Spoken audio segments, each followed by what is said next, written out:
Welcome, everyone. We are here today with the amazing Dr. Richard, aka Rich Safir, who is the Chief Medical Director of Employee Health and Wellbeing for Johns Hopkins Medical. He also is the author of the amazing book, A Cure for the Common Company. And our conversation today is going to be about the topic of how wellness is a team effort. Rich, welcome. Laura, I'm so glad we are finally getting together today on this forum. Likewise. So, Rich, where are you coming from right now? Are you in Baltimore right now as we speak? Yep, broadcasting from Baltimore, Maryland. Well, welcome. So for all our listeners, I know we've got quite a few today, a lot of people who are excited to hear you, Rich. Please go ahead and write in the chat where you're coming from. Always good to get that input as to where you're coming from. And also, as is always the case, please be sure to put in your comments or any questions along the way. We really want to make sure that this is an interactive conversation. So, Rich, I want to talk first about you. You know, you're in a healthcare environment, and just ironically, I'm actually here in Kansas City. That's why I'm in a hotel right now. And I'm actually going to be speaking to a group of healthcare leaders. And, you know, I get this request over and over and again. We got Sarah Green coming in here from Houston, Texas, by the way. We also got somebody coming from Baltimore. Monica, welcome. So nice to see these people coming in. We got Bruce coming in from England, from Cranbrook. I've actually never heard of that. Bruce, welcome. It's so nice to have you. And for those of you who are also here, please continue to filter in where you're coming from. But at any rate, Bruce, so, you know, Rich, yet again, you know, I have this request from a healthcare organization to talk about how our people are stressed.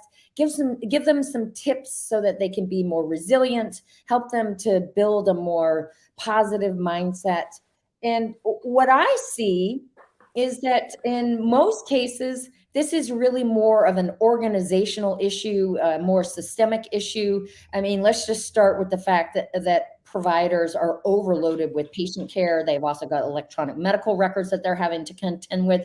I heard there was a study called pajama time, the amount of time that providers are spending after hours just going through their records. So talk a little bit about that, especially because you're right in the middle of it. Yeah, well, first of all, I'm inspired to know that some healthcare leaders have asked you to come and speak with them, because I know healthcare leaders want to do the right thing, but many of them are not aware of what the right thing is.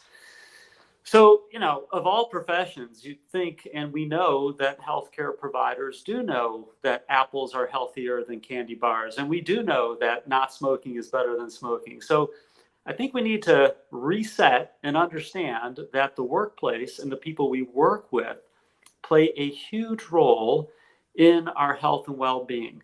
In addition, as you mentioned, Laura, the work circumstances that we're facing can be overwhelming. So this is not an individual journey. This is a team effort, as the title of our conversation today makes it quite clear. Yeah, I love the way you talk about how this is not just an environmental issue, but it's also a circumstantial one. So, you know, in your book, you talked about how, you know, here's a healthcare organization, they know better. And you saw this giant soda truck outside of the facility. And you're like, come on, we can do better. And I have to say, you know, with the healthcare organizations that I've worked with, so often the lunch that's served up is some of the least healthy options that I see with, you know, I've worked now with over 200 different organizations across all industries. Right. Why is it that healthcare, they seem to serve up the least healthy options a lot of times? I mean, let's face it, people who go into healthcare, we go through a training and we're learning about diseases and illnesses, and we spend about this much time on how to prevent these diseases and illnesses, and even less on how to reverse the diseases and illnesses. We're really not in a good position to help ourselves. You know, folks who study this area, health and well-being, like health promotion specialists, this is their calling. And this is why it behooves us to respect that we have our limitations and we need to bring in professionals to help us. Plain and simple. I mean, I think, it's one thing to treat a disease. It's one thing. Another thing also to diagnose. I think medical professionals are really good at diagnosing, but it's another thing to really find a more holistic path forward. Laura, it's not a surprise that healthcare organizations are looking at the individual as, what is the problem? Because, as nurses and doctors, when we go through training, we are trained to help individuals. And so I really think that it's not in our DNA to be thinking about an organizational approach to well-being. Now, I wish I could say it was just healthcare workers, but I would diagnose that most organizations are in the same position. Most organizations have not embraced the idea that well-being is a team effort. I love the quote that you have in your book here. And I think that this really gets us at the heart of what our conversation is today around how wellness is a team, needs to be a team effort is, over and over again, you and I and everybody else who's on the call, we see these headlines about, quote, wellness not working. It just doesn't work. Mm-hmm. And as you so aptly put it in your book, the biggest reason these programs are only partially successful is that they expect the individual to bear the responsibility of changing their behavior despite the influences of their environment, as well as circumstances, as you were just talking about just now, rather than in conjunction with a supportive environment. And if we take a bigger picture look, we know, as you pointed out in your book as well, that less than 10 every year, a lot of us are setting New Year's resolutions. We're maybe successful for January and February, Right. by March. We're no longer, following through on that. So less than 10% of us feel like we're successful in that. And so, and you go on to talk about how all too often our society praises individual achievement while underappreciating collective efforts. So this needs to be a team effort. So when you talk about this being wellness as a team effort, or in your words, wellness as a team sport, tell us what you mean by that. So, Laura, I can't tell you how many times in January that I've quit eating chocolate, and yet still I'm back to my chocolate. I would look at teams as part of like a teammate, our coworkers, and the team captain or the manager. And our relationships have a huge impact on both our health choices as well as our emotional state. We influence each other a lot more than we realize, and the science bears this out. And so, if we really want to be able to create new habits or get rid of unhealthy habits, then we're going to want to enroll the support of our colleagues or peer support. And if we want to have a more emotionally fulfilling and uplifting day, we're going to need the help of our leaders, because each of the people on our team influences us in more than one way. And we don't have to guess. There are ways that we can go about doing this and help each other and be more successful. So again, I encourage our listeners here to submit your questions or any comments. Sammy writes here, I love the quote of when I becomes we, even illness becomes wellness. Rich, do you want to comment on that? Yeah, I mean, listen, there's a book called Connected by James Fowler and Nicholas Christakis, and it goes through the science of how we influence the people next to us, and even goes further. We influence the people immediate to us and their connections and the connections they're on. And so most of us aren't thinking about this as we're trying to live a healthier day. If we become more conscious of this, if we integrate peer support strategies into our workplace well-being strategy, we're all more likely to succeed. If we give leaders the tools, the skills that they need to know how they can lead that yields a more supportive work team, that will also benefit our well-being. So, there's really two things here, Rich, that I kind of want to unpack. The first is I often say that while we often hear the phrase that we are creatures of habit, I would argue that, in fact, we are more creatures of culture. that you take anybody and you put them in a different culture, different environment, and they're likely to adapt to those, that culture and that environment for Yeah. better or for worse. And then the second part is the critical role that that team leader plays. So whether or not Yeah. wellness and well-being is part of the job description, every team leader has a Hmm. whole lot to do with the well-being of their team, whether Yeah. they're aware of it or not. So let's talk a little bit more about, and it looks like Monica has a question here, and I want to get that. So I want Sure. to ask Monica's question here, and then we can get to this. So how can employees advocate more effectively for a more supportive environment? Such a good question. Sure.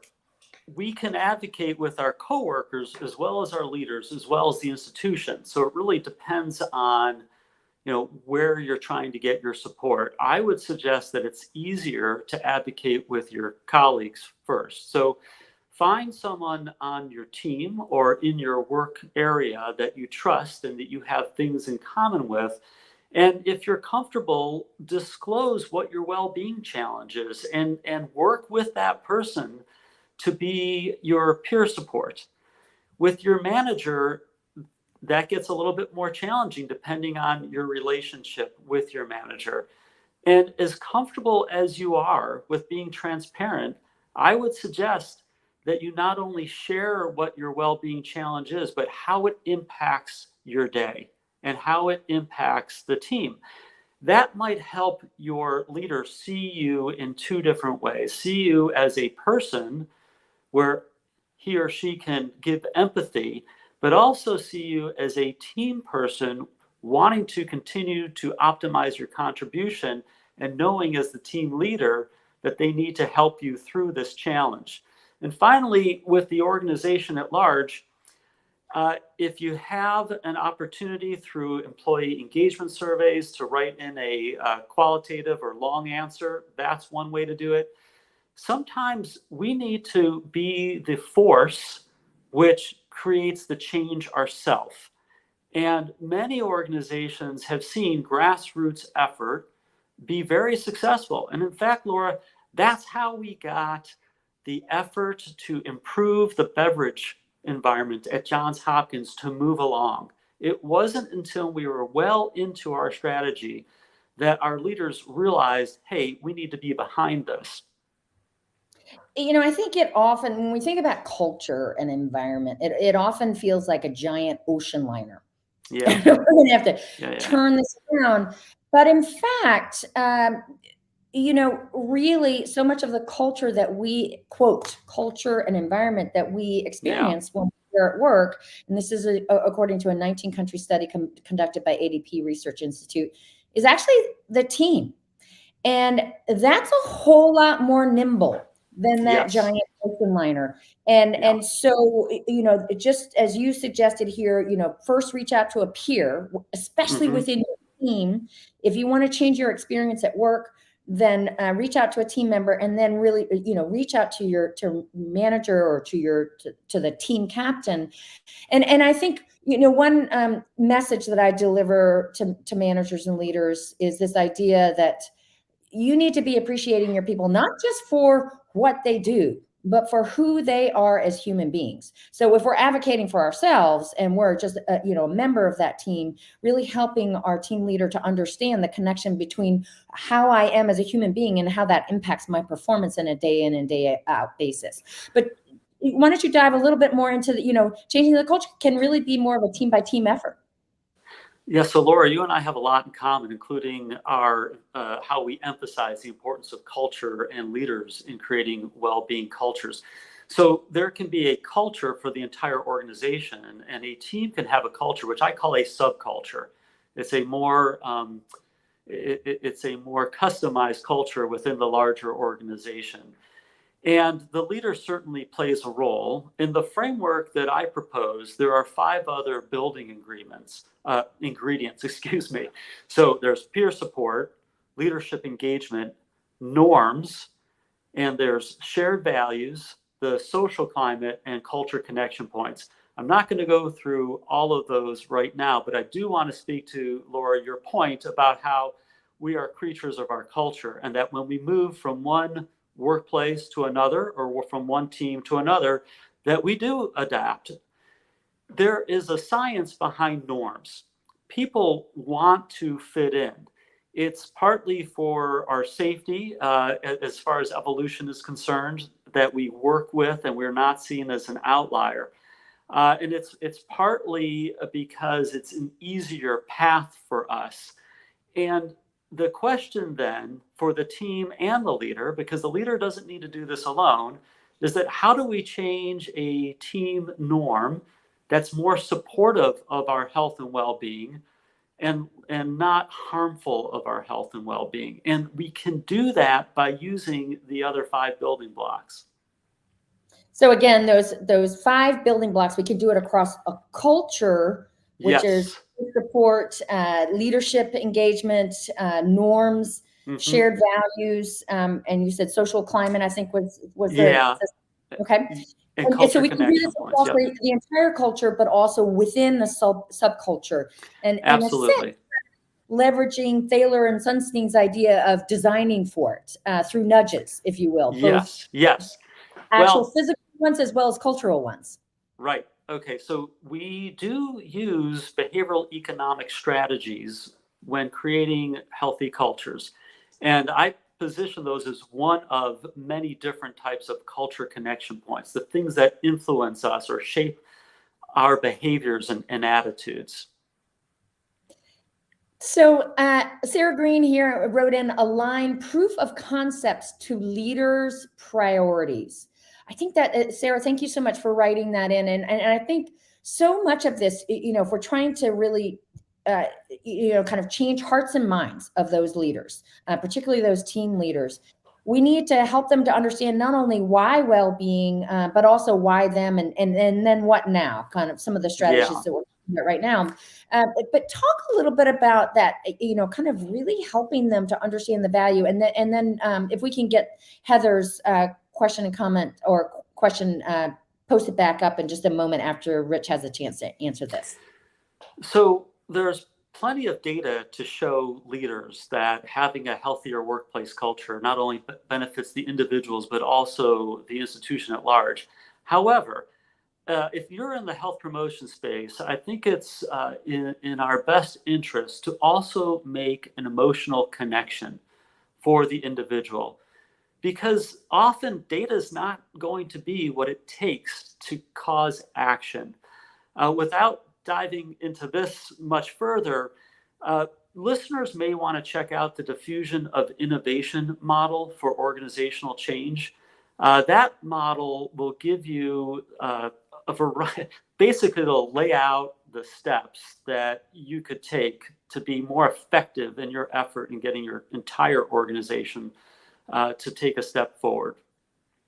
Rich, we've got a lot of health promotion advocates who are listening in right now. And what I see so often with I call them my fellow activators, is that I think that we feel so much pressure to really provide the data and the statistics, when in my experience, a lot of these leaders and managers, they want to feel it in their heart. Yes. And it's the stories and the experience that moves them. And so I would say that we as activators, we need to be excellent storytellers, and we need to be excellent curators of experience that actually moves these leaders. I agree. And then when they're emotionally vulnerable, we need to be able to provide them with the data that helps seal the deal. I got to tell you, Laura, I spend a disproportionately large amount of time preparing when I have the eyes and ears of a leadership group. It's that important. I'd rather get a C on my homework and get an A on my test than get a B on both. Because engaging the leaders, while it's not the only thing that we need for success, it sure makes it much easier to move along faster. And I love this idea that, you think of that kind of emotional hook, if you will, and then use the data to seal the deal, but start first with that emotional hook. So I would love it if we could get that question posted back up from Heather here. Heather, thank you so much for submitting your question. Many of us are in a different environment now that so many are in hybrid environments. That has had a huge impact on employee wellness now, doesn't it? And so perhaps you'd like to speak to that. And particularly, interesting, Rich, you've got some Hmm. people who are kind of lucky enough Yeah. in your case to be working in a hybrid environment, and then many of your peers who have had to be, are deemed essential workers, even in the Yeah. throes of the pandemic. So talk a little bit about that and that divide. Sure. I'd say at our institution, probably about 80% need to be on site. We deliver patient care. About 10% are probably hybrid, and about another 10% are completely remote. And yes, anybody who's been remote knows the loss of the connection really is negatively impacting well-being. And yet there's some hesitation about giving up that flexibility, as there's other well-being benefits that they see in their life for whatever variety of things they're trying to manage. However, as a team, for the well-being of each individual on the team and the team's success, I think it's prudent for the team to collectively figure out a way for how they will connect in person periodically. Now, connecting via screen is better than not connecting at all, but it's not the same. We don't get the same emotional benefits from being physically in close contact with other people. That's just not how our biology works. Case in point, in order for it to appear as if I am connecting with you by looking at you in the eyes, I'm actually right now at this very moment staring into my camera. So I'm actually not even looking at you. And so that Yeah. is just one of so many nuances that really help to just unpack just how much we are in fact disconnected when we are virtually connected. Absolutely. And then body language. You're seeing me from my chest up. And while that is probably going to give you most of my body language, nonetheless, we are missing the full experience.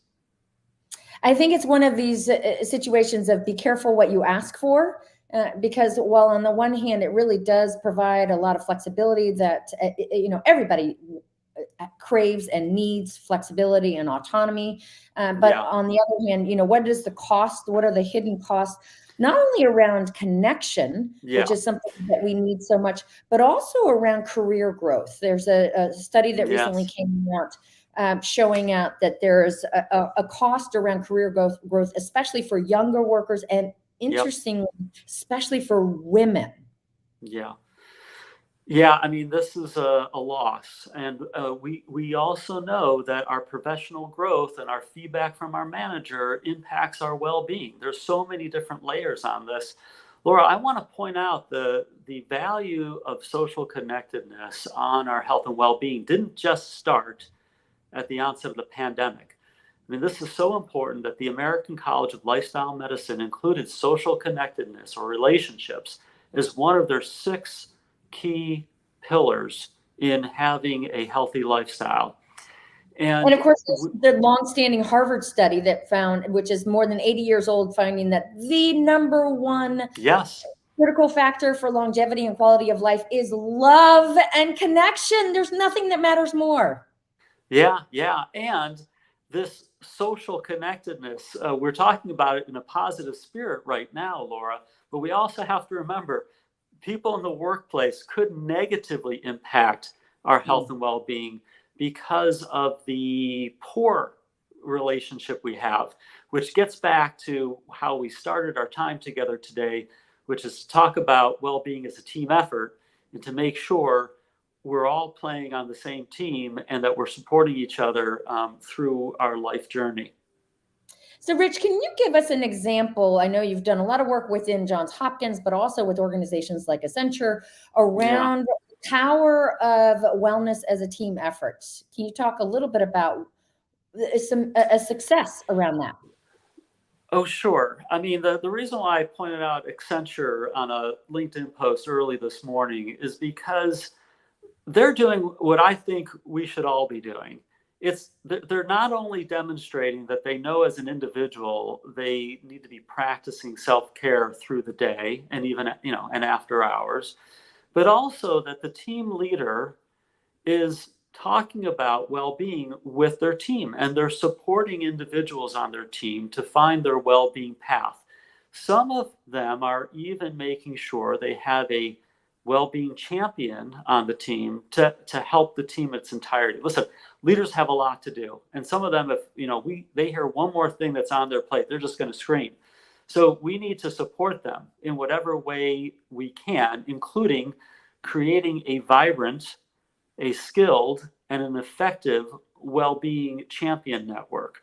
And there are many organizations like the Ohio State University and the Mayo Clinic that have good wellness champions programs, and they've shown through research that they're positively making a difference for the workforce. So one thing I want to share as we're coming up toward the end, one is that you are kindly going to offer a book as a book giveaway. So one of you who is attending will be that lucky recipient. We'll also be doing the same for Workplace Wellness That Works. AJ has put that information in the chat here. We also have a new course that is launching next month, which is called Me at My Best. It's another online course as part of My Wellness University. We already have a course called Got Engagement, in which I team up with my best friend at work, Crockett Dale, who is the former CEO of HealthStat, an on-site clinic provider. So I would love to hear from you, Rich. Can you share with us your top 3 takeaways for our listeners here in 30 seconds or less? Here we go. Support your leaders so that they can support the people on their team. Support your leaders for their own self-care, because there's a lot of data to show that our managers are suffering even more than the frontline workforce. And finally, think about how the people around you in your workplace are impacting your own health and well-being for both good and for not so good, and then adjust accordingly. Because if we don't pay attention to this, we're missing out on a huge opportunity to be healthier and happier.